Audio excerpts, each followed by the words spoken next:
দেখো বন্ধুরা, এই ভিডিওটা আমি এই জন্য তোমাদের সবার ভালোর জন্যই বানাচ্ছি।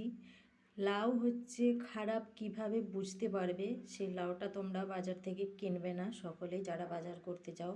লাউয়ের গায়ে দেখো এইরকম যদি এই যে আমরা অনেকে এটাকে বলে থাকি কানা পোকা যেটাকে বলে থাকি, তো এই রকম বিন থাকলে এই যে একটা, এখানে একটা, এখানে একটা, কটা বেঁধ আছে মানে কানা যেটা বলে, আমরা সাধারণত কানা বলে থাকি। যে যেমন বলি না বেগুনটা কানা, বেগুনের বেশিরভাগ থাকে। তো দেখো এই দেখো এই একটা, কতগুলো ফুটো আছে এরকম কানা যদি থাকে দাগ, কালো দাগ কিন্তু আলাদা আর কানার দাগ আলাদা। এই যে এইটা কিন্তু আমি নখে করে খোঁটালাম, দেখুন এই যে ভিতর পর্যন্ত পুরো কালো, ঠিক আছে, এটা পুরো এই যে ভিতরে দেখা যাচ্ছে। তো এইটার এই রকম দাগ থাকলে বুঝতে পারবে যে লাউটা কিন্তু ভালো না, নেওয়া চলবে না। তার কারণ এই দেখো পুরো লাউটা ফ্রেশ একদম কচি, সব কিছু ভালো, কিন্তু এই যে ওই কানার জন্য এইটা লাউটা আমার পুরোটা একদম নষ্ট হয়।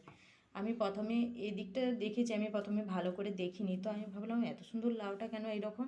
তারপরে আমি কিন্তু ভালো করে দেখলাম, লক্ষ্য করে দিয়ে আমি দেখে তখনই আমি বুঝতে পেরেছি। আমি আগে জানতাম যে লাউ কানা হয়, আমি আগেও দেখেছি, তো সেই জন্য এখন আমি ভালো করে এটা কেটে যখনই দেখলাম নষ্ট, তখনই আমি আগে ভালো করে দেখলাম যে কোনখানে কানার দাগগুলো আছে।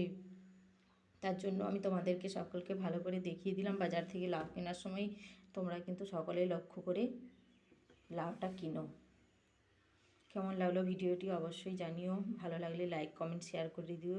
সবাই খুব ভালো থেকো, সুস্থ থেকো।